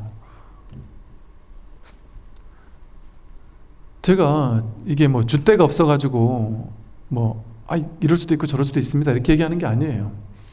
저도 한때는 그냥 이것만이 최고다 다른 건 잘못됐다 그냥 왕창 잘못됐다 이렇게까지 심하게 얘기한 적도 있었는데 스스로 공부를 해보다 보니까 그 또한 허물이구나 그렇게 얘기할 수 없더라고요. 나도 옛날엔 그 단계를 다 지나왔었고 그렇게 그 방편이면 방편 기복이면 기복 자기 나름대로의 공부처에서 나름 이렇게 열심히 공부를 하고 공부를 가르치는 분들은 또 그 나름대로의 최선을 다하고 있는 거예요. 자신이 할 수 있는 만큼의. 그걸 어떻게 삿대다고 할 수 없어요. 그게 필요한 사람들이 있으니까. 기복이 필요한 사람이 있어요, 분명히. 그러니까 부처님도 시론, 개론, 생천론으로 그냥 그 기도, 기복, 인광보 이런 게 필요한 사람에게는 그 얘기 해줬단 말이에요. 사성제 얘기 안 했단 말이에요. 그 얘기 해줬다. 그게 부처님의 대자대비심의 방편설법이거든요. 근데 이제 제가 처음에 왜 그랬냐면 이 선에 갑자기 막 빠져 있었단 말이에요. 선에 경도돼 있었단 말이에요. 그러니까 선은 그냥 파사현정이에요. 친절함이 없어요. 그냥 다 깨뜨리는 거예요. 삿된 건 싹 다 삿된 것만 깨뜨리는 게 아니라 선사 스님들 보세요. 이 선사 저 선사끼리 서로가 서로를 인정 안 한다니까요. 그게 인정 안 해서 인정 안 하는 게 아니에요. 이 두 스님이 그 중국 당시에 이 두 스님이 가장 걸출했던 두 스님이에요. 서로 아주 적처럼 아주 깨달음도 원만했지만 그 제자들 사이에서 아주 서로를 비판하기도 하고 그랬단 말이에요. 그러면서 서로 비판하기도 했단 말이에요. 서로 인정을 안 하기도 했단 말이에요. 그러나 내가 이 제자가 내 밑에서 도저히 못 깨닫는다 하면 너는 저 스님한테 가라 보내기도 했단 말이에요. 서로가 서로에게 보내기도 했단 말이에요. 이게 진짜 인정 안 하는 게 인정 안 하는 게 아니에요. 선이라는 거의 정신이 모든 걸 다 깨뜨리는 거예요. 하나도 남기지 않게 깨뜨리는 거란 말이에요. 그러니까 깨는 거지 그게 인정 안 하는 게 인정 안 하는 게 아닌 거예요, 사실은. 그러니까 이제 선은 그렇게 어떤 강력한 면모가 있어요. 어떤 그 아주 딱 근기 있는 사람들을 딱 끌고 가는 이런 모습이 있단 말이에요. 그러니까 그럴 수도 있단 말이죠. 그러는 스님들도 이해된단 말이에요. 그걸 무조건 잘못됐다라고 얘기할 수 없어요. 근데 이제 그때 저도 이제 그렇게 한참 공부할 때 그랬었고, 또 이제 한 발 떨어져서 또 보니까 이제 선이라는 것도 이제 없어요. 어찌 보면. 그러고 나니 선도 하나의 방편이에요. 그러니까 참 부처님이라는 그 위대한 스승, 선 이전에, 그 조사 이전에 그 부처님이라는 그 위대한 스승의 그 방편설법에 무한한 자비심이 눈에 들어오는 거죠. 그런 이 선을, 부처님 방식으로 이 선을 뭐랄까, 참 그게 쉽지 않지만, 왜냐하면 선이라는 그 특징이 있어서. 그래서 어쨌든 이 삿된 공부를 하는 사람에게는 그냥 얘기 안 하면 돼요. 저 사람 이것도 이해 못하고 참 바보같이 뭐 욕할 것도 없고, 나만 맞다고 막 주장할 필요 없어요. 주장하면 안 돼요. 여러분, 내가 법을 전하고, 예를 들어 야, 이 법문 한번 들어봐라 하고 이렇게 링크를 보내주고 이런 건 좋아요. 근데 그거를 난 들어도 모르겠던데 하면 그래 알겠어 하고 마는 거지. 야, 너 왜 그것도 모르고 말이야, 막 짜증내고 화내고, 너가 근기가 낮아서 그래, 뭐 아니면 뭐 네가 네 법상이 있어서 그래 하고 싸울 필요 없단 말이에요. 그냥 일단 아직 시절 인연이 안 됐구나 하고 그냥 놔두면 되지. 그래서 어리석은 이들은 이 법문을 비방하면서, 이 법문을 비방하는 사람이 있다니까요. 비방하는 사람이 있다니까요. 이해하지 못하기 때문에 백겁 천생 동안 부처될 종성을 끊어버릴까 두렵습니다. 그 앞에서 이거 싸우고 이럴 필요 없어요. 이 공부는 아무리 진리라도 그 진리를 과도하게 집착하면 그건 틀려버린 거예요. 그러니까 이게 진짜 진리라고 해서 그걸 가르치기 위해서 막 그 관심도 없는 사람 막 끄잡아내가지고 시키겠어요? 안 그런다니까요. 공부하러 올 사람은 막지 않지만 가는 사람 붙잡지 않아요. 자유롭게 가게 냅둬요. 올 사람과 열심히 공부하는 거지, 억지로 막 끌어당겨 오게 하지도 않는단 말이죠. 선지식들이요, 나에게 하나의 무상송이 있으니 각자 모름지기 외우고 지내십시오. 제가자이거나 출가자이거나 다만 이것에 의지하여 수행할지니, 만약 스스로 수행하지 않으면서 오직 나의 말만을 기억한다면 아무 이익이 없을 것입니다. 나의 개송을 들으십시오. 이 법에 의지해서, 이 법 하나에 의지해서 수행하는 것이지 이 말을 기억하지 마라. 설법에 통하고 마음에 통하면 마치 해가 허공에 떠 있는 것과 같다. 이 법문을 듣다가 이 법문에도 통하고, 또 자기 마음을 확인해서 마음에도 통하면 마치 허공에 해가 떠 있는 것처럼, 어두운 밤에는, 해가 없는 밤에는 아무것도 안 보이잖아요. 길을 가다 넘어질 수도 있고 어디 빠질 수도 있고 온갖 위험이 도사릴 수밖에 없잖아요. 근데 하늘에 해가 환히 떠 있을 때 길을 가면 아무런 위험이 없단 말이에요. 환히 보고 있으니까, 지혜가 청명하니까 어디 빠질 일도 없고 길을 잘못 들어설 일도 없고 환히 본단 말이죠. 그것과 같이 설법에도 통하고 마음에도 통하면, 이 법에 통하면 마치 해가 떠 있는 것처럼 밝은 지혜 광명이 생겨난다. 오직 견성하는 법을 전하며 세간의 삿된 가르침을 부순다. 오직 자기 성품을 확인하는, 내가 누군지를 확인하는 이 견성법만을 전하면서 세간의 삿된 가르침을 전부 다 부수는 길이다, 이 공부는. 무엇이 세간의 삿된 가르침이겠어요? 분별이 바로, 세간의 삿된 가르침이 바로 분별이에요. 자기 분별은 끊임없이 부순다. 법에는 돈과 점이 없지만 어리석은 이가 깨닫는 데는 늦고 빠름이 있다. 이 법에는 돈도 없고 점도 없어요. 그런데 사람에게는 어리석은 이가 있고, 또 깨닫는 데는 또 늦고 빠른 것이 있을 수 있다. 그러다 보니까 방편으로 돈오니 점수니 돈이니 점이니 하는, 뭘로 깨닫는 거냐, 아니면 점차적으로 깨닫는 거냐, 또는 깨달음 이후에 몰록 닦아 마치는 거냐, 아니면 점차적으로 닦아가는 것이냐 라는 분별이, 사람들에게는 그런 분별이 있다. 그러니까 법의 입장에서 보면 돈오 돈수라고도 할 수 있어요. 몰록 깨닫고 몰록 마치는 거예요. 끝나버린 거예요. 그런데 이 현상에서는 이 중생들의 현상세계 입장에서 방편으로 봤을 때는 도노 점수란 말이죠. 점차적으로 닦아서 익힌다. 왜? 오랫동안 익혀왔던 업의 습을 한 방에 떼는 것은 뭐 쉽지 않은 일이다. 쉽지 않은 일이 아니라 그랬다는 사람은 들어본 적이 없다. 다만 이 견성의 문을 어리석은 이는 알지 못한다. 이 견성하는 문을 어리석은 이는 알지 못하죠. 듣도 보도 못했다고 하고, 뭐 심지어 뭐 초기 불교를 하는 사람도 견성이 뭔데? 그러니까 견성을 어떤 니미따를 하나 체험하는 걸 견성이라고 생각하더라고요. 초기 불교 분들은.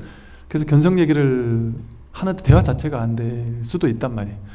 그냥 어떤 니미따 체험, 어떤 삼매 체험 그런 거 하나 한 거 견성이라고 본다고 이렇게 폄하를 하는 거예요. 그거는 이 초기 불교의 깨달음의 단계 따지면 견성은 뭐 사선팔정에서 뭐 첫 번째, 두 번째 선정 정도밖에 되지 못한다라고 이해하는 사람도 있고, 아예 대화가 되질 않는 거예요. 대화할 마음도 없을 수도 있고, 그러니까 그렇게 다르게 해야 될 수도 있단 말이죠. 그건 이거 가지고 많은 사람들이 이제 이게 초기 불교 공부하다가 이쪽으로 넘어와서 공부하는 분들이 저한테 그런 질문 많이 해요. 스님, 어디에서는 선정을 통해 깨달음을 얻는 거라고 하고 부처님도 사선 팔정을 거쳐서 깨달았다고 하던데 그 문헌이 이렇게 됐든지 저렇게 됐든지 그 문헌 가지고서 뭐 이게 맞냐 틀리냐 이렇게 얘기할 수 없어요. 법을 확인한 사람이 지금 여기서 활발하게 법을 확인하고 있다면 그게 진짜인 거지. 문헌이라는 거는 아무리 문헌이 석가모니 부처님의 니까야 아함경이라고 해도 그게 200년을 일단 말로 입에서 입으로 전해지다가 이부파 저부파에서 각자 입에서 입으로 전해지다가 200년이 지난 뒤에 문자화 됐단 말이에요. 그리고 문자화 되면서 왜곡 오류된 것들이 많이 있어요. 당연히 많이 있어요.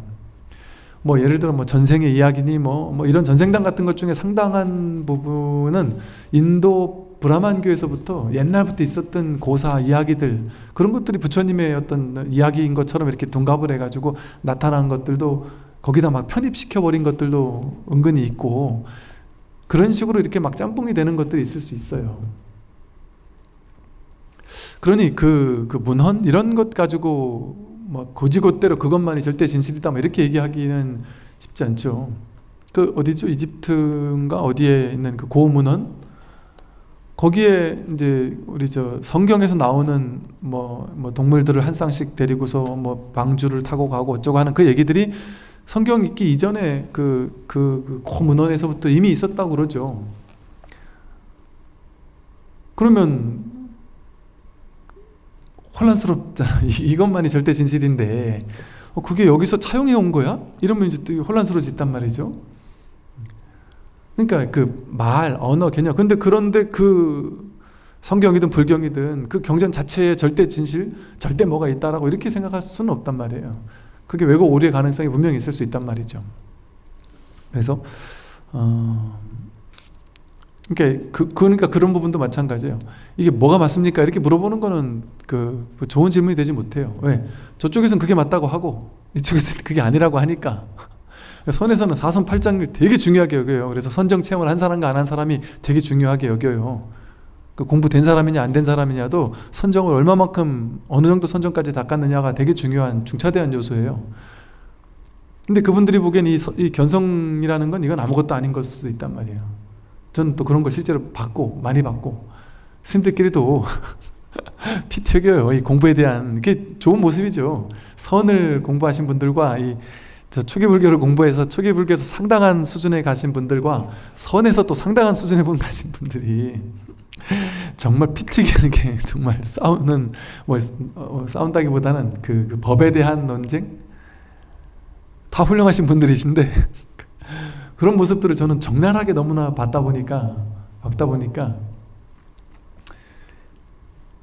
이거 가지고 이렇게 대화가 안 되는 사람이 그냥 대화를 안 해야 돼요. 대화를 그냥 안 하고 있어야 돼요. 그런데 스님들끼리 그런 찐데, 그것도 공부 많이 했다는 스님들끼리 그럴 찐데 제가자들 사이에서 어느 게 더 옳은지를 판단 내릴 수 있겠어요? 그러니까 자기 안목이 있어야 된단 말이에요. 자기 안목으로 이게 맞다고 생각하면 이걸 믿는 거고, 이게 맞다고 생각하면 이걸 믿는 거예요. 그럴 수밖에 없잖아요, 사실. 그죠? 그러니까 자기 안목으로 그러니까 부처님 말씀이 깔라마경에서 유력한 스님이 한 얘기라고 해서 무조건 믿지 마라. 경전에 나오는 말이라고 해서 무조건 믿지 마라. 전통이라고 해서 무조건 믿지 마라.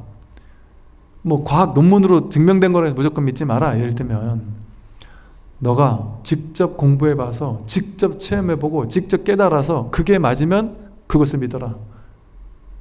그 부처님 말씀이거든요. 그러니 그게 스님 이게 맞아요 저게 맞아요를 그거를 내가 믿음을 가지고 스님 정말 그렇군요 이렇게 그냥 믿고 들어가는 게 공부예요. 그래서 종교인 거예요. 이게 종교. 그래서 내가 이걸 믿을까 말까를 아직 내가 판별이 안 됐을 때는 그런 고민이 있을 수 있겠지만 그건 자기가 하는 판별이고, 이제 내가 이게 법이다라는 확신이 들었을 때는 그때부터는 내가 종교에 들어가야 되는 거예요. 쉽게 말해 종교의 영역, 즉 이 스승에 대한 믿음, 법에 대한 믿음, 공부에 대한 믿음, 이 공부에 대한 믿음, 선이면 선, 뭐 이빠사나 윗빠사나 그 공부에 대한 굳은 믿음을 가지고 그분이 뭐라고 해도 그냥 믿고 들어가는 거예요. 그게 자꾸 흔들릴 것 같으면 저쪽으로 가면 돼요. 저게 맞는 것 같으면 그쪽으로 가면 된단 말이에요. 안 그렇습니까? 왜냐하면 안 그러면 여긴 여기만 맞다릴 것이고 여긴 여기만 맞다리고, 경전이나 어록에 보면 여기서는 선정을 막 심하게 욕한단 말이에요. 선에서는 선정을 하고 앉아있는 걸 막 욕한단 말이에요. 저렇게까지 욕하나 싶을 정도로. 근데 이쪽에서는 선을 하는 사람들 욕한단 말이에요. 대승불교 다 가짜다 이렇게 하기도 한단 말이에요. 그럼 그걸 어떻게 뭐가 맞는지를 얘기해줘도 그는 부처님이 말씀하셨듯이 그냥 침묵할 수밖에 없어요. 그냥 침묵할 수밖에 없어요. 그러니까 자신의 안목으로 자신이 믿었으면 그냥 그거를 내가 가서 믿고 공부를 들어가는 거지. 이게 의심이 된다면 그건 아직 공부할 자세가 안 된 거예요. 어찌 보면.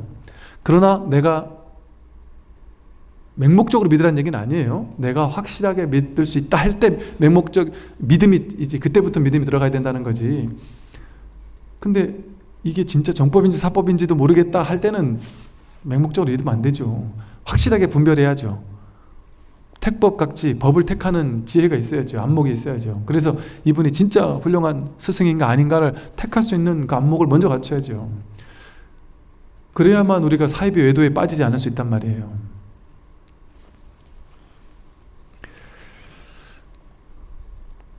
다만 이 견성의 문을 어리석은 이는 알지 못해요. 말을 하면 수만 가지로 벌어지지만 이치에 개합하면 하나로 돌아간다. 말을 하면 얼마나 많은 말들이 있겠어요. 온갖 다양한 설법이 있고 온갖 말을 할 수 있고, 저도 보니까 강의 유튜브에 올린 거면 600강의가 있다는데 얼마나 많은 말을 떠들어 듣겠어요. 근데 그게 다 하나란 말이에요. 하나. 이 얘기 저 얘기 모든 얘기가 말로 따진다면 수만 가지로 벌어지지만 이치에 개합한다면 이게 다 하나로 돌아가는 얘기예요. 다 같은 얘기 하나를 하고 있단 말이에요. 하나 얘기만 하고 있단 말이에요. 다른 얘기일 수가 없어요. 8만 대장경이 말로 따지면 전부 다 무수히 많은 말로 나뉘지만 이 이치에 개합하면 한 법밖에 없어요. 한 법. 번뇌의 어두운 집 속에서 항상 지혜의 태양을 밝혀야 한다. 이 번뇌의 어두운 집, 분별 생각 망상이라는 이 번뇌의 어두운 집 속에 또 이 삼라만상으로 분별되어지는 이 각계 무수히 많이 분별되는 이 세상, 내가 보는 게 전부 다 분별의 세상이잖아요. 듣는 소리가 전부 다 분별의 소리고, 분별을 쫓아가면 이 세상은 삼라만상 너무나 많은 것으로 나뉘죠. 신경 쓸 게 너무 많죠. 정말 세상에 신경 쓸 게 많아요. 제가 이제 많은 분들 이래저래 와가지고 고민 얘기 상담 이래 하다 보면 그분들 때문에 이제 공부를 하게 돼요. 이제 세상 공부를 어쩔 수 없이 하게 돼요. 세상 사람들과 어울리다 보니까. 제가 어제도 말씀드린 것처럼 공교롭게도 신기하게 인연이라고 일주일 간격으로 젊은 친구들 두 친구가 찾아왔는데, 한 친구는 페미니즘의 피해를 받은 분이었고 한 친구는 페미니즘 때문에, 그러니까 양극 쪽에 있는 페미니즘으로 이쪽도 상처받고 이쪽도 상처받은 양극에 있는 두 사람을 일주일 간격으로 만났었어요.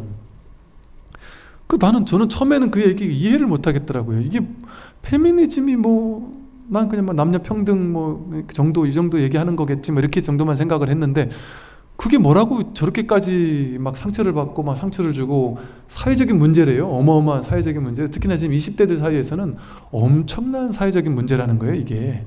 그래서 남성 혐오, 여성 혐오가 엄청 시끄럽기도 하고, 이게 무슨 국회에서도 나온 얘기고 그런 얘기를 하면서 지금 엄청 심각한 문제입니다. 연세 드신 분들은 좀 이해를 못 하겠지만 지금 젊은 친구들 사이에서는 심각합니다. 이런 얘기를 하길래 그런 게 있나? 하고 이제 몇 개를 찾아봤더니만,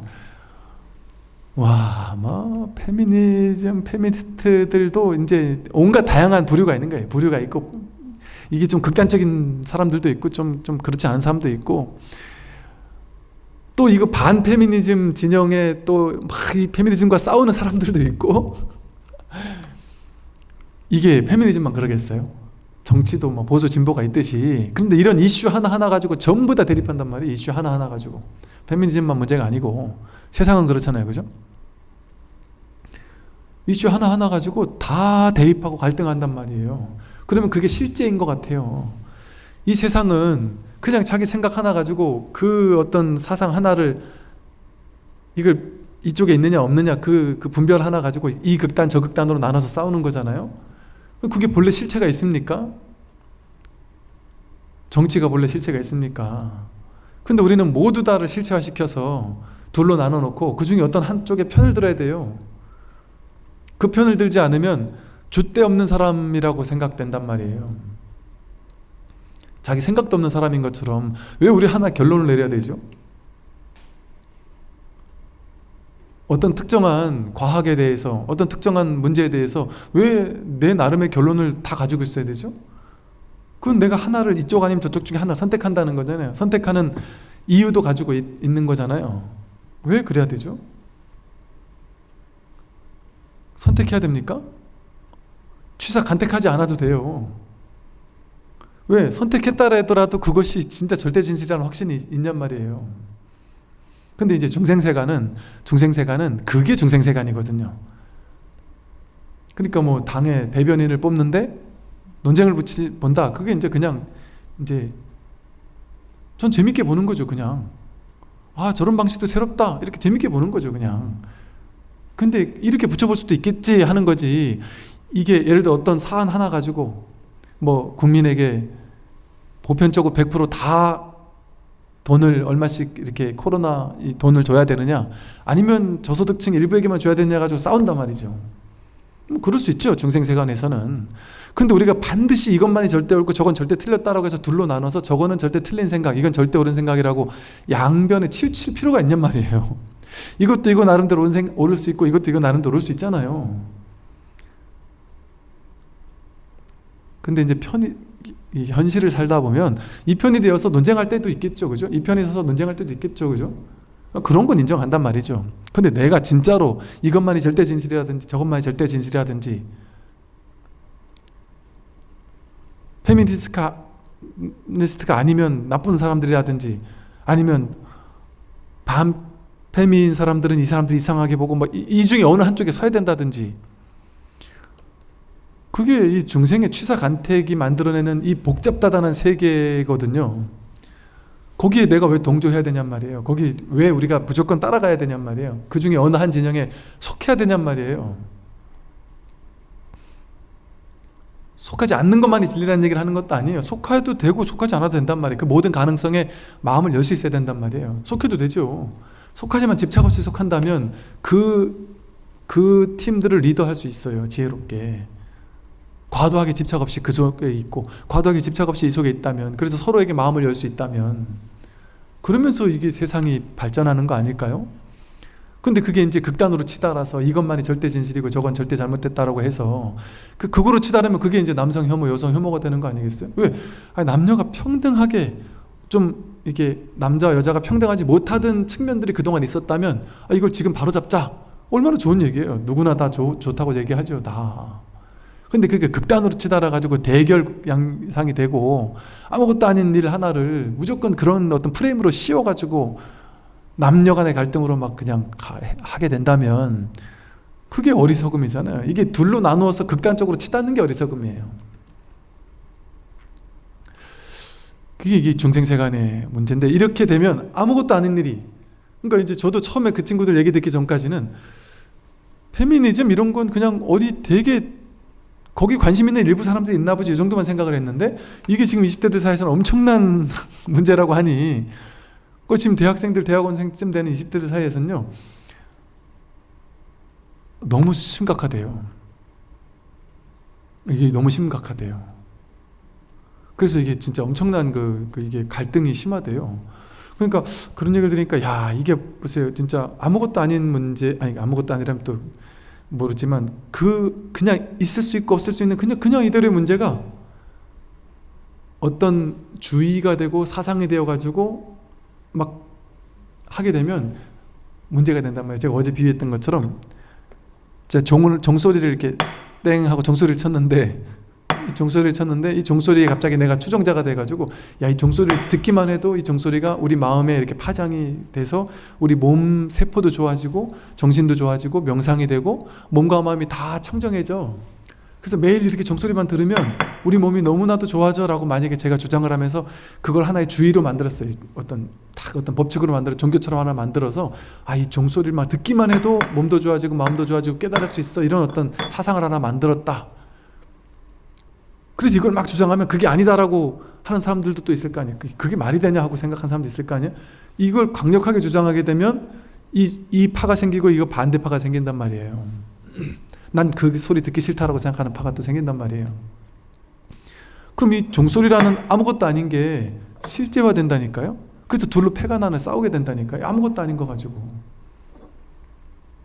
제가 어제도 얘기했지만 그 사주팔자, 음양오행, 이게 실제 그걸 전공하는, 그거를 가르치는 선생님들이 궁합 이런 거 실체가 없다, 진짜가 아니다, 그건 그냥 재미로 보는 거지, 그걸 가지고 진짜 내가 자식들이 궁합이 안 맞다고 해서 막 이혼시키고, 이건 말도 안 되는 소리다라고 그 전문가들이 그렇게 얘기를 하고 있다니까요. 태어난 시 날짜 가지고 그 사람이 이 궁합이 이럴 것이다 저럴 것이라고 말하는 것도 허구라는 거예요.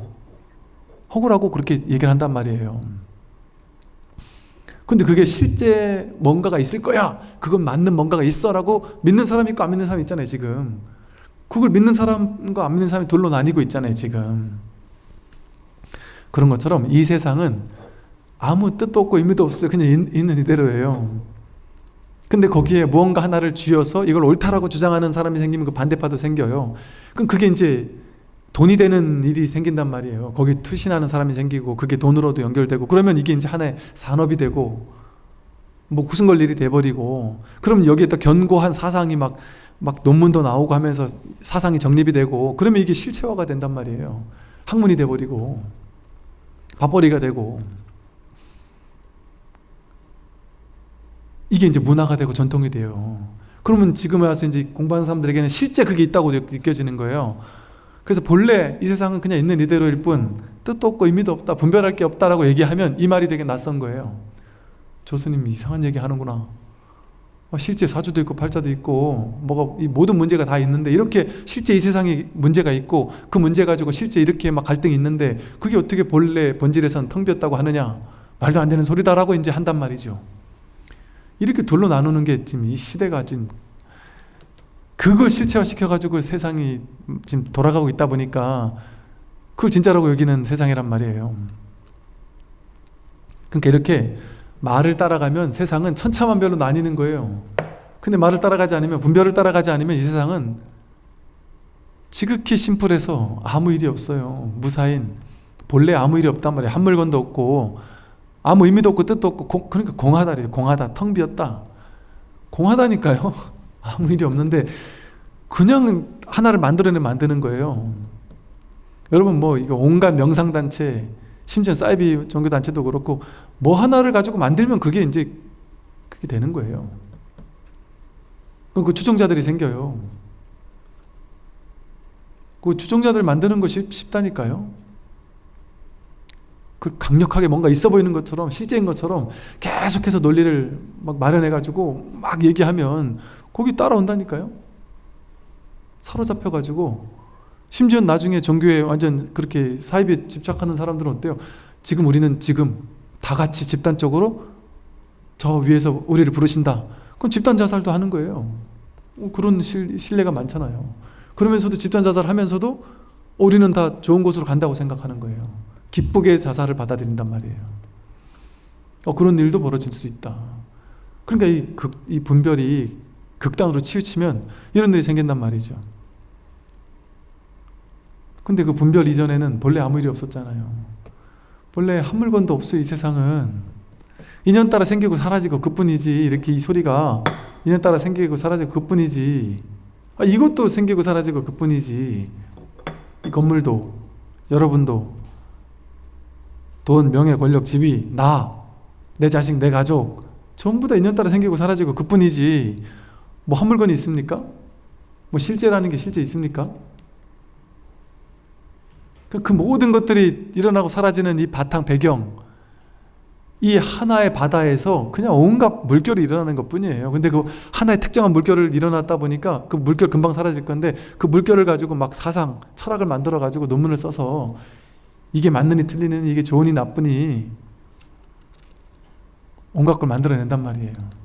그러니까 그 만들어내니까 그게 실제 있는 것 같아. 실제화되고 거기 추종자가 생기고 그러면서 그런 주의 사상이 생기고 뭐 무슨 이즘 하는 게 막 생겨나고 그걸로 피해받는 사람이 생기고 그걸로 돈 버는 사람도 생기고 그게 특정한 뭐 무슨 이런 것만 얘기하는 게 아니라 세상 전체가 중생세간 자체가 전부 다 분별이란 말이에요. 그렇게 이루어져 있단 말이에요.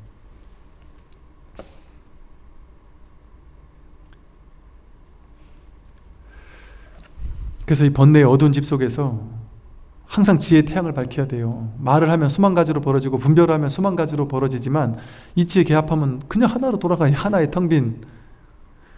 그러니 이 번뇌의 어두운 집, 이 세상이라는 이 둘로 나뉘는 무수히 많이 나뉘는 이 번뇌의 어두운 집 속에서 항상 지혜의 태양을 밝혀야 돼요. 삿된 것이 오면 번뇌가 오고 바른 것이 오면 번뇌는 사라진다. 이 삿된 거, 분별망상이 삿된 거예요. 원죄, 하나님의 그 본래 아무 일 없던 그 동산에서 선악과를 따먹는, 선악을 분별하는, 둘로 나누는 차별, 분별, 둘로 나뉘는 그것이 시작된, 그게 원죄고 그게 근본 무명이거든요. 그 삿된 것이 시작되면서부터 번뇌가 시작되고 고통이 시작되고 괴로움이 시작되고, 그러나 그게 사라졌을 때 그 분별 망상이 사라지면 바른 것이 오기만 하면, 바른 것은 본래 와 있어요. 번뇌는 사라진다. 분별 망상의 실상을 깨닫기만 하면 번뇌는 사라지죠. 삿된 것과 바른 것을 모두 쓰지 않으면 청정한 무여 열반에 이르게 된다. 삿된 것이라는 분별이 생겨나니까 거기에 상대해서 바른 것도 생겨난 거예요. 본래 바른 것도 없어요. 삿된 것도 없고 그냥 이렇지. 부처 없어요. 깨달음 없습니다. 중생이라는 분별이 생겨나니까 거기에 응해서 부처가 나온 것이고요. 괴로움이라는 것을 분별이 생겨나니까 거기에서 괴로움의 소멸이라는 멸성제가 해탈 열반이 나오는 거지. 괴로움이 없으면 괴로움의 해탈도 없어요. 중생이 없으면 부처도 없어요. 번뇌가 없으면 보리도 없습니다. 그러니까 문현법에 이르면 한 생각도 일으키지 않으면, 생각에 끌려가지 않으면 본래 분별이 없으면 법이 드러난다 이러잖아요. 분별이 없으면 법이 드러난다도 방편에서 맞는 말이지만 분별이 없으면 법도 사라지는 거예요. 본래 한 물건도 붙을 자리가 없단 말이에요. 그러니까 산은 산이고 물은 물이고 다 낱낱이 다 각자인 것 같아요. 이거 따로 저거 따로 다 따로따로인 것 같았는데 공부하다 보니까 산은 산이 아니고 물은 물이 아니구나. 이게 다 따로따로인 것 같은데 전부 다 한 법이구나. 다 법이구나. 다 마음이구나. 다 불성이구나. 다 자성이구나. 삼라만상이 전부 다 그것이 아니고, 그게 산은 산이 아니고 물은 물이 아니구나. 다 이 한 법이고 다 법이구나. 그럼 나중에 깨닫고 보니까 다시 산은 산이고 물은 물이다. 법도 사라지는 거예요. 그냥 그뿐이지. 그냥 이게 다지. 그냥 보이는 이게 다고, 들리는 이게 다고, 지금 일어나고 있는 이 총목불이 눈에 보이는 이것이 전부란 말이에요. 여기서 한 생각도 일으키지 않으면, 즉 분별망상, 아까 사진 찍어 놓은 거 가지고 지금 현재를 해석하고 걸러서 보지 않으면 그냥 이것이다. 분별로 보지 않으면 그냥 산은 산이고 물은 물인 거예요. 이렇게 삿된 것과 바른 것을 모두 쓰지 않을 때, 그 양변에서 완전히 놓여날 때, 그때 그게 진짜 청정한 무여열반이다. 근데 여기는 청정한 무여열반이라는 것도 없어요. 청정하다 오염됐다는 것도 없고.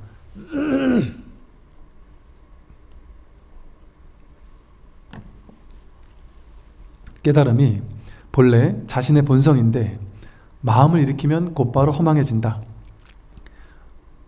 여러분, 한 생각도 일으키지 않을 때, 기절하고 있거나 꿈도 꾸지 않는 깊은 잠에 빠졌을 때 신기하지 않나요? 모든 문제가 다 사라지잖아요. 아픈 사람이 아픈 게 있어요? 그때는 없어요. 자식이 막 사고 치는데 잠자는데 사고 치는 게 있어요? 없어요. 꿈도 없으면, 한 생각도 일으키지 않으면 모든 문제가 사라진다니까요. 근데 한 생각 일으킬 때 갑자기 내가 언젠가는 죽겠지? 내가 큰 병이 오면 어쩌지? 죽은 다음에 지옥 가면 어쩌지? 이러면 어쩌지 저러면 어쩌지 하는 생각이 일어날 때, 분별이 일어날 때 마음을 일으키면 곧바로 허망해지는 거예요. 본래 깨달음이 자신의 본성인데, 아무 일이 없는 게 자기 본성인데, 깨달음이 아니라니까요. 그냥 한 물건도 없는, 아무 일도 없는 거지. 본래 일이 없는 거지. 본래 일이 없는 것이 훌륭한 거지 깨닫는 게 훌륭한 게 아니에요.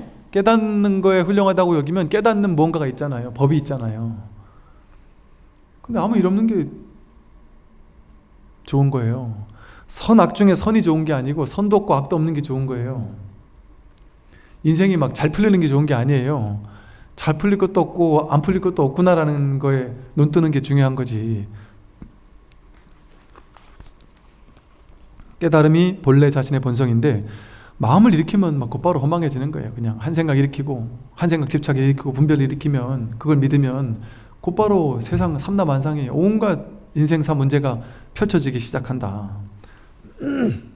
청정한 본바탕이, 본마음이 허망함 속에 있으니 바르기만 하면 세 가지 장애가 없다.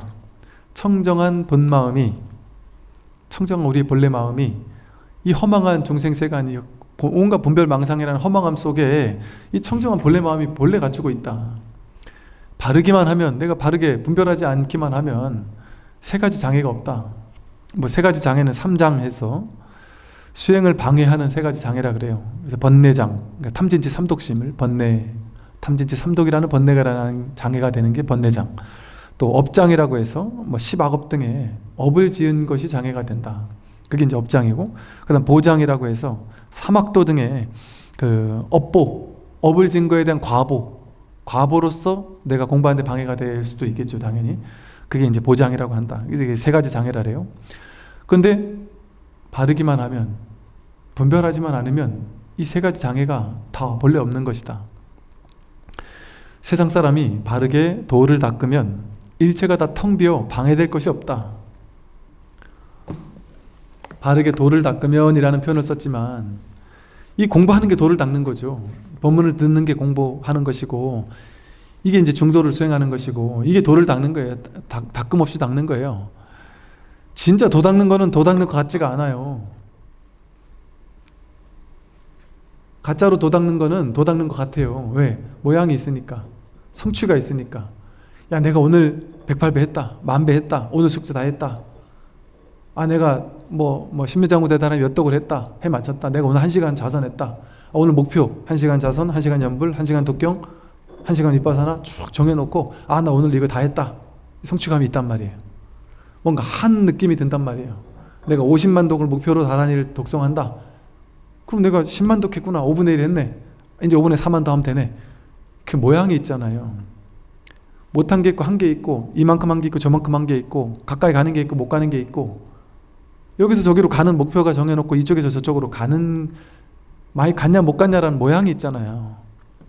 그게 중도냔 말이에요. 그게 어떻게 수행이겠어요? 그는 진짜 중도 수행이라고 할 수가 없다.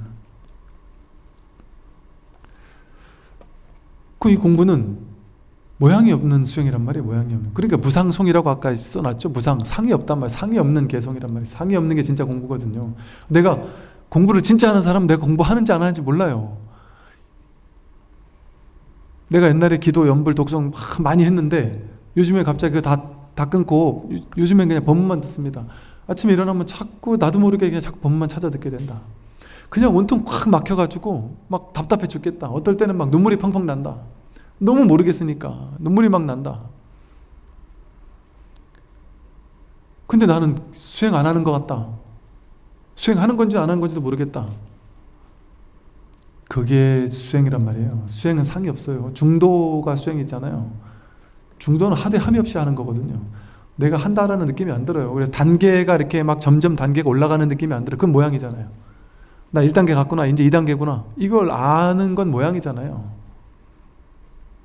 이 공부는 그렇게 안 된다니까요. 꽉 막혀서 깨닫기 직전에도 내가 깨닫 것 같은 느낌이 온다, 감이 온다 이런 일이 없단 말이에요. 그냥 더 깜깜하다. 우리 더 모르겠다. 처음 시작할 때도 모르겠는데 내가 점점 더 모르겠다. 진도 나가는 것 같지가 않다. 왜? 내가 하나도 모르겠으니까. 1년 전에도 모르겠고 지금도 모르겠다. 법문하는 말귀는 좀 알아듣는 것 같은데 이 자리는 모르겠다. 그러니까 변주고 논리죠. 내가 알아듣는 것도 있으니까. 근데 이 법은 내가 확인할 수가 없다. 그럼 끝까지 모르는 거잖아요. 그러니까 이것처럼 내가 끝끝내 모른다니까요. 공부되는 것 같은 느낌이 들지 않는단 말이에요. 이해되는 걸 되는 걸로 착각해서는 안 된다. 이해되는 건 그냥 머리가 이해하는 것 뿐이지. 그러니까 이해되는 건 되는 거대로 내려놓고 신경 쓰지 말고 개의치 않고 모르는 건 모르는 거대로 그 모름 앞에서 버틴다. 그게 진짜 공부고 그게 바로 화두를 들고 있는 거예요. 그러니까 가나선은 앉아가지고 이렇게 하는 게 가나선이 아니었어요. 나중에 몽산법보 이후로 앉아가지고 하는 가나선, 그것도 밀어붙이는 가나선, 오래오래 밀어붙이는 연불선 하듯이 하는 연불선 같은 그런 가나선으로 변질? 뭐 하여간 왜? 가나선의 본뜻이 오염됐으니까 변질이라고도 할 수 있죠. 대서장에 나오는 본 그 가나선에는 앉아야만 된다 이런 거 없었어요. 그냥 꽉 막히게 만들었지. 그냥 화두를 가지고 꽉 막히게 하는 거예요. 그냥 길을 걷든 행주자 어목동정이라 그러잖아요. 행동하든 머물러 있든 말을 하든 침묵하든 언제나 그냥 이 화두가 성성하단 말이에요. 뭔가 모르게 이걸 알고 싶다 모르겠다 하는 거에 벽에 부딪혀 있단 말이에요. 그게 수행, 그게 가나선이에요. 그게 초기 가나선이에요. 근데 나중에 우리 한국 불교는 원류부터가 한국 불교 하던 많은 분들이 그 몽산법어라는 나중에 이제 오염된 연불선을 주창하던 그분이 만든 게 그 몽산법어거든요. 그 연불선에 가깝게 가나선을 바꿔버렸단 말이에요. 근데 이제 그 시기에 그러니까 우리나라 사신이 중국에 가서 야 여기 최신의 어떤 그 공부하는 스님들, 최신의 불교를 공부하는 스님을 좀 소개시켜 주십시오 하고 했을 때 그 중국에서 그때 원나라인가 말가 그때 중국에서 우리나라 사신으로 같은 스님들한테 추천해 준 게 몽산 스님이란 말이에요. 근데 그 몽산 스님은 중국에서 정작 전혀 유명하지 않고 알려지지도 않고 이게 그닥 그렇게 법으로 인정받지 않았던 스님이라 그래요. 근데 그냥 한국에서 저 중국 입장에서는 저 조그마한 병박나라에서 와서 소개시켜 달라니까 막 그냥 이렇게 소개시켜 줬나 보죠. 뭐 잘은 모르겠지만. 그런데 그 몽산 스님이 당신은 못 가니까 당신 제자를 하나 한국으로 보낸 거예요. 고려로. 그 제자를 중심으로 이제 그 당시 막 걸출했던 우리나라 서원의 원류라고 생각하는 이런 스님들이 다 그분을에게 배웠단 말이에요. 국가적으로 그때 막 호국불교 하면서 국가적으로 그렇게 했다 보니까 그러니까 한국 가나선이 그런 식으로 이렇게 좀 오염이 됐단 말이에요. 그러니까 막 유의 조작으로 막 밀어붙여야 되고 그때부터 이제 앉아서 가나선을 밀어붙여야 되는 것 같은 그런 이제 유의 조작의 선으로 이렇게 좀 바뀌기 시작했단 말이죠.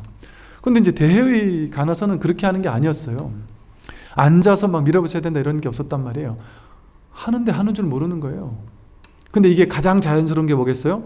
가나선이 나오기 이전 선사 스님들의 황금기라고 불리는 스승이 제자에게 그냥 계속 법문하는 거예요. 근데 법문을 듣기만 하는 거예요. 그냥 난 법문을 듣기만 했을 뿐인데 저절로 궁금해지는 거예요. 왜? 스승이 저절로 궁금해지게 만드는 법문을 자꾸 하니까 직진신 견상성불을 자꾸 궁금해지게 만들고, 심지어 아직도 모르느냐 하고 쪼크도 주고 한 대 때리기도 하고 소리도 버럭 지르고, 이걸 왜 모르느냐 하고 자꾸 돈 밝게 만드니까, 그러니까 저절로 공부가 되지 않을 수가 없는 거예요. 그러니까 저절로 법문 듣다 그냥 깨어나는 거예요. 그걸 중도 수행이라고 해요. 하되 함이 없는 수행이죠. 한 게 아무것도 없어요. 유의 조작이 아무것도 없잖아요. 근데 그냥 법문이 끌려서 듣기 시작했고, 자꾸 듣고 싶으니까 듣기 여기 유의 조작이 있습니까? 무의 자연, 그냥 자연스럽게 듣기 시작하는 거예요. 그러니까 이걸 억지로 하는 사람은 그렇게 굳이 할 필요 없다. 자연스럽게 시절 인연에 대해서 자연스럽게 그냥 법문 듣게 되고, 아니 저 뭐 파준이 서울에서 매주 부산에 법문을 들으러 오는 분들이 계시는데 누가 시켜서 그렇게 오겠습니까? 힘들게? 그냥 되게 자연스러운 거예요. 본인한테는 그게 그냥 되게 자연스럽게 공부가 진행된단 말이에요. 억지로 막 해야 되는데, 그러니까 그렇게 자연스럽게 공부가 되도록 그냥 법문을 계속 그렇게 시켜준단 말이에요. 이게 떠먹여 준단 말이에요. 법문을 통해서 꿀꺽 삼키지 않으면 안 되게 그냥 입에, 심지어는 막 씹어가지고 입에 넣어서 그냥 꿀꺽 삼킬 수 있도록 해주니까 마지막 그냥 이렇게 법문 듣고 있다 꿀꺽 문득 삼키기만 하면 되는데, 근데 이제 가나선을 유의 조작을 하는 가나선은 내가 궁금하지도 않은데 이먹고가 돈발이 돼야 되고, 뜰 앞에 잣나무 해가지고 이게 막 여기서 막 의심이 한 덩어리로 뭉쳐야 된다는데, 뜰 앞에 잣나무가 왜 의심으로 뭉쳐야 되는지도 모르겠는데 어떻게 그 뜰 앞에 잣나무가 화두가 의단 동로가 되겠어요? 그것도 나중에 나온 말이에요. 막 의단이 하나로 이렇게 딱 뭉쳐야 된다 이런 말. 이게 나중에 오염된 가나선에서 나온 말이거든요. 그러니까 이 초기 가나선은 철저한 이 조사선이 법문 듣다 깨닫는 무위법에 거기 근간을 두고 있는 거거든요. 근데 이제 이게 오염되니까 나중에 막 앉아서 좌선으로 밀어붙여야 된다고 생각하는 것으로 오염된 것일 뿐이죠. 그래서 여기 나오는 것처럼 보세요. 항상 자기의 허물을 돌아본다면, 여기죠. 세상 사람이 바르게 도를 닦으면 중도로서 애쓰지 않고 유의 조작하지 않고 진짜 중도 수행을 해서 바르게 도를 닦으면, 그 중도 아니에요. 중도를 바르게 닦으면 일체가 다 텅 비어 방해될 것이 없다. 이 공부를 제대로 하면, 아까 봤죠? 세상에 온갖 시비 분별이 있고 이진영 저정이 있고 막 분별하면 이 세상이 전부 다 문제가 있는 것 같아요. 이건 취해야 될 것 같고 저건 버려야 될 것 같고. 왜? 실제 세상이 진짜 있는 것 같으니까. 내가 돈도 진짜 벌어야 될 것 같고, 성공도 진짜 해야 될 것 같고, 성공하는 뭔가가 진짜 있는 것 같고, 실패하는 뭔가가 진짜 있는 것 같고, 잘난 게 있는 것 같고 못난 게 있는 것 같고, 젊음이 있고 늙음이 있는 것 같고, 이진영 저진영이 있는 것 같고, 이건 옳고 저건 틀린 게 진짜 있는 것 같고, 그 세상의 모든 것들이 낱낱이 진짜 있는 것 같단 말이에요. 그런데 바르게 도를 닦으면 일체가 다 텅 비어 방해될 게 없어요. 일체가 다 본래 텅 비어서 그 어떤 것도 방해될 게 없어요. 있는 이대로 아무 일이 없어요. 이 세상이 그 복잡다단한 문제들이 다 있지만 여기 아무 일이 없어진단 말이에요. 수행에도 아무 일이 없어요. 공부에도 아무 일이 없어요. 이 수행법 저 수행법 다 있지만 크게 아무 일이 없어요. 뭐 그럴 수도 있고 아닐 수도 있는 거예요. 할 수도 있고 안 할 수도 있는 거예요. 연부를 할 수도 있고 안 할 수도 있단 말이에요. 이 바른 중도에 안목이 있으면 연부를 하는 게 뭔 허물이 돼요. 예부를 하는 게 뭔 허물이 돼요. 그러니까 연부를 하는 걸 제가 탓하는 게 아니에요. 독경하고 다란히 하고 자선하는 걸 탓하는 게 아니에요. 길을 걷는 것도 수행이고 설거지하는 것도 수행인데 연부를 하는 게 왜 수행이 아니에요. 아주 훌륭한 수행이죠. 바른 안목, 중도의 안목이 있다면 연불, 독경, 좌선, 절, 위파사나, 가나선 전부 다 훌륭한 수행이다. 그리고 아까 말한 거, 제가 약간 오염이라는 말을 써서 조금 곡해가 있을 수도 있는데, 초기 가나선의 입장에서 본다면 오염이라고 제가 말한 거고, 이걸 새로운 수행법으로 좀 바뀐 것이다라고 생각한다면 그건 또 오염이라고 볼 수 없어요. 새로운 선의 탄생이라고 볼 수도 있어요. 왜? 가나선이라는 참선을 통해 막 밀어붙이는 선의 탄생인 걸 수도 있어요. 근데 그게 이제 제가 오염이라고 한 이유는, 그게 조사선, 초기 가나선에 비해서 효과가 있느냐, 검증됐느냐라는 측면에서 봤을 때는 오염이라고도 할 수 있단 말이죠. 왜? 밀어붙이는 선을 가지고 깨달은 사람 많지 않으니까. 근데 아예 없다는 측면에서는 그것도 하나의 가능성일 수는 있다. 이렇게 얘기할 수 있죠. 왜 그럴까요? 밀어붙이는 수행에서도 죽도록 밀어붙이다가 100%까지 밀어붙이다가 죽을 때까지 밀어붙이다 보면 스스로 밀어붙임이 포기가 되는 순간이 있단 말이에요. 도저히 더 이상 밀어붙일 수가 없는 순간에 완전히 포기가 될 때 그때 깨닫는 그 일이 있단 말이에요. 부처님의 깨달음도 그런 식이에요. 수정주의, 고행주의 6년 동안 밀어붙이다가 그 모든 고행주의자들이 했던 것보다 더 많이 밀어붙인 게 부처님이거든요. 끝까지 백가죽이 등까지 붙을 정도로 고행주의를 끝까지 밀어붙이다가 그냥 거기서 탁 포기가 돼버린 거예요. 그때 그냥 간단히 깨어났단 말이에요. 7일 만에. 그렇게 밀어붙이다가 깨어날 수 있는 가능성도 없다고는 할 수 없단 말이에요. 근데 부처님은 스스로 그렇게 하고 나서 너희들도 이렇게 해라 그럼 깨닫는다 밀어붙여라 이랬습니까? 난 이렇게 해서 깨달았는데 이게 잘못된 거였더라 이거 하지 마라. 그게 중도거든요. 그러니까 나는 실수했지만 너희는 실수하지 마라고 얘기한 게 중도인데 그걸 수행법으로 만들어서 다시 할 필요가 굳이 있느냐 말이죠. 그런 면에서 제가 유의 조작하는 가나서는 좀 오염된 게 아니냐라고 말하기도 했단 말이죠. 근데 뭐 그것도 또 하나의 방법일 수 있으니까 그렇게 깨어나는 것도 영 없는 건 아니니까 그것도 또 뭐 그런 측면에서는 또 무조건 또 아니라고 할 수도 없는 측면도 있다 맞잖아요. 있을 수 있단 말이죠. 그러니 막 또 그렇게 하는 분들은 그렇게 하는 나름대로 응원하는 거죠. 그러나 이제 제가 설법할 때는 이 공부를 믿음을 가지고 들으시는 분이구나라는 내가 믿음이 있으니까 또 그런 것 때문에 잠깐 헷갈리는 분들이 계실 수 있으니까 이 입장에서 제가 공부하고 있는 이 조사선, 이 선, 또 초기 석가모니 부처님의 법, 이 입장에서 얘기하는 거예요. 그러니까 이 입장에 믿음을 심어주기 위해서 이 입장을 중심으로 얘기하는 거예요. 그러니까 이것이 맞다라는 측면으로 자꾸 얘기하는 것 뿐이에요.